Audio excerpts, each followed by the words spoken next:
En 2015, pour la COP21, on a eu envie d'aborder le changement climatique d'une façon nouvelle.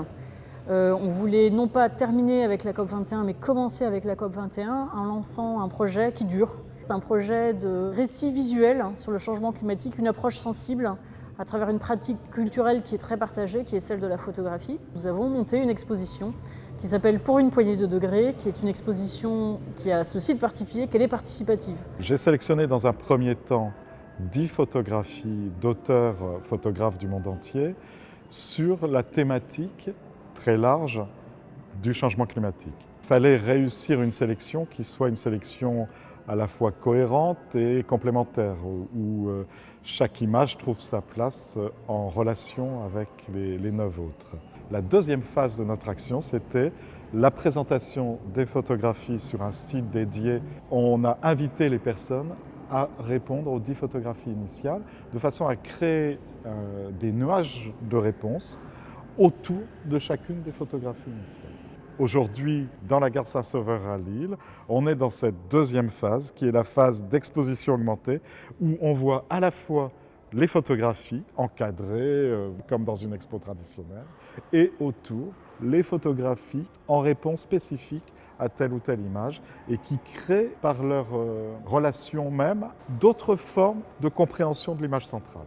I love the call and response dimension of the exhibition. I love the fact that it's a dialogue, that it's not just something static where photographs are put up there on a wall and people come to look at them and then go away again. I love the fact that it's creating a conversation. On peut envisager que petit à petit, les nuages fusionnent entre eux et que du coup, on se rende compte, sur un autre niveau de lecture, des dialogues que crée une image attenante à une photographie initiale avec son image voisine attenante à une autre photographie initiale.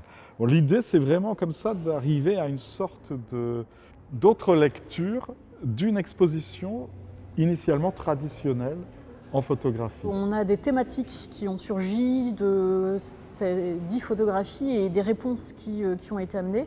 Des choses qu'on n'a pas attendues. Il y a notamment la question de la reconnexion à la nature, comme une forme d'aide de réponse possible ou nécessaire pour savoir faire face aux défis climatiques. Il y a une autre dimension qui est la question de l'habitat. Comment on habite le monde, puisque finalement le changement climatique, ce que ça pose comme question, c'est est-ce que notre planète, ou en tout cas des régions entières, vont-elles être encore habitables? C'est intéressant d'avoir cette thématique qui se confirme ou qui surgissent avec les réponses du public. Troisième phase de notre action, c'est la création donc d'un livre photographique et qui soit à la fois centré autour de ce travail photographique, mais qui aussi donnera la place à des chercheurs ou des écrivains qui vont pouvoir saisir l'occasion de nous parler de ce qui fait leur propre recherche ou leur propre centre d'intérêt en relation avec le changement climatique.